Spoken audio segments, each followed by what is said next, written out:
Next item are still pushing the TRN debt notes.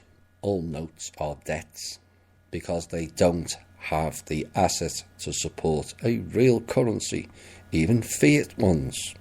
Does that in and of itself not state that they can't do an RV? They can't even keep going, never mind do an RV. But there again, I'm talking common sense again, aren't I?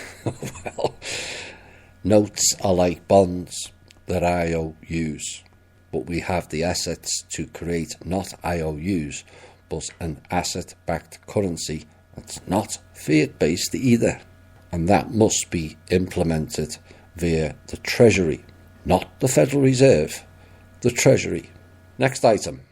So because the Fed failed in their crash the American economy, mainly due to the trust, I might add, crashing the markets also, their plan was to crash everything and leave all banks, government, agencies and military departments crashed and burned. So the Treasury and the White House then, they thought, had no option but to accept the TRNs or the USNs as the new currency. Well, it was rejected. Their response was, raise the interest rates. It's not going to go down well, trust me, and it hasn't. The reality is they don't have the authority to do so.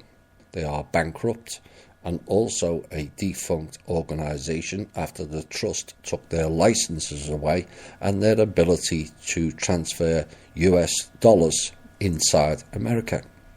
And it's time that official action and actions are taken to get them off our soil once and for all.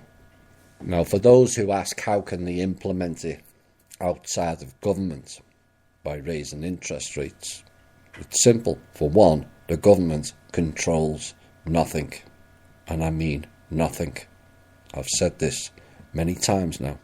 And two, the Fed controls all banks, and they implement the interest rates and the Fed policy, the banks.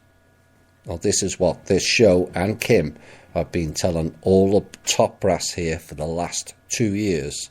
They are attempting to financially assassinate this country on behalf of the Rothschilds and then transfer all the wealth over to the East. I can tell you now, many are listening. As for the Federal Reserve and the Rothschilds and their plans, I'm going to use a popular Kim term. I promise you, it's not happening. It hasn't, and it won't.